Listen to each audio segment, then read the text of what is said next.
சிகப்பரிசியில் நான் உதிரி முறுக்கு தான் பண்ண போகிறேன். இது 10 நிமிஷத்துலேயே டக்குன்னு பண்ணிடலாம். இது வந்து பசங்க ஸ்கூல்லேருந்து வந்தவுடனே இந்த ஸ்நாக்ஸ் நீங்கள் செஞ்சு கொடுத்தீங்கன்னா அவங்களுக்குலாம் ரொம்ப பிடிக்கும். அதே டைமில் இது ரொம்ப ரொம்ப ஹெல்தி. நீங்கள் ஒன்ஸ் டைம் நீங்கள் என்ன பண்ணுங்கள், இந்த அரிசியை திரித்து வச்சுக்கினீங்கன்னு வச்சுக்கோங்களேன்.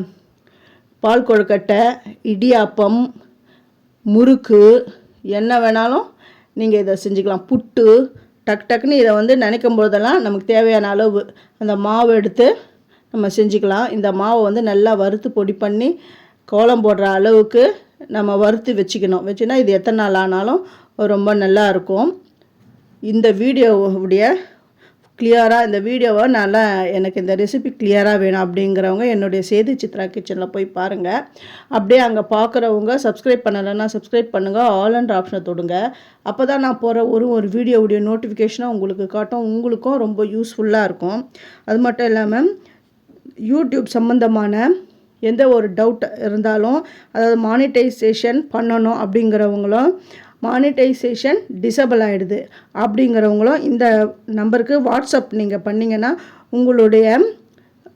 உங்களுக்கு இருக்கிற ப்ராப்ளம் எல்லாமே அவங்க கிளியர் பண்ணுவாங்க. 7092726269 இந்த நம்பருக்கு நீங்கள் பண்ணுங்கள். அதாவது நம்ம பெரிய பெரிய சேனல்லாம் நம்ம போய்ட்டு டெக் சேனல்லாம் அவங்களாம் பெரிய பெரிய சேனல் நான் போய்ட்டு ஹெல்ப் கேட்டால் ரொம்ப அதிகமாக பைசா கேட்டாங்க. இவங்க வந்து ரீசனபிள் ப்ரைஸில் தான் எனக்கு செஞ்சு கொடுத்தாங்க. ரொம்ப திருப்தியாகவும் இருந்தது. ஏன்னா நான் வந்து டேக்ஸ் பேமெண்ட் வந்து நான் இதுவரையும் நான் பண்ணவே இல்லை. நிறைய பைசா எடுத்துட்டாங்க. அப்புறமா இந்த நம்பருக்கு நான் வந்து வாட்ஸ்அப்பில் நான் காண்டாக்ட் பண்ண உடனே இவங்க வந்து ரொம்ப ரீசனபிள் ப்ரைஸில் தான் எனக்கு பண்ணி கொடுத்தாங்க.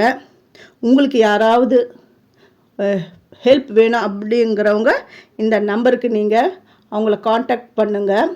இது அவங்களுடைய வாட்ஸ்அப் நம்பர் தான். யூடியூப் சம்மந்தமான எந்த ஒரு கொஷினாக இருந்தாலும் அவங்க அதுக்கு வந்து ஆன்சர் பண்ணுவாங்க. இப்போ பாருங்கள், சூப்பரான உதிரி முறுக்கு நல்லா ரெடி ஆகிடுது. இது ரொம்ப ரொம்ப கிறிஸ்பாக இருக்கும். நீங்கள் வந்து ஒன்ஸ் அந்த மாவை என்ன பண்ணுங்கள், அரிசியை என்ன பண்ணுங்கள், நல்லா ஊற விட்டுட்டு ஒரு 3 மணி நேரம் ஊற விட்டுட்டு காற்றாட போடுங்க. அதுக்கப்புறம் அது மிஷினில் நிறைய இருந்ததுன்னா மிஷினில் கொடுத்து அரைச்சி எடுத்துகிட்டு வந்துடுங்க. கொஞ்சமாக இருந்தால் மிக்சியில் கூட அரைச்சிடுங்க. நல்லா ஜெலிச்சு வச்சுட்டு கோலம் போடுற அளவுக்கு அந்த அரிசியை அந்த மாவை நல்லா வறுக்கணும். வறுத்துட்டு ஆற வச்சுட்டு நல்லா ஒரு பாக்ஸில் நீங்கள் போட்டு வச்சுக்கோங்களேன். நீங்கள் எப்பப்போ என்னென்ன ஸ்நாக்ஸ் பண்ணணும் அப்படின்போதெல்லாம் டக்குன்னு நமக்கு தேவையான அளவு மாவு எடுத்து பண்ணிடலாம். அவ்வளோ சூப்பராக இருக்கும். தேங்க்யூ.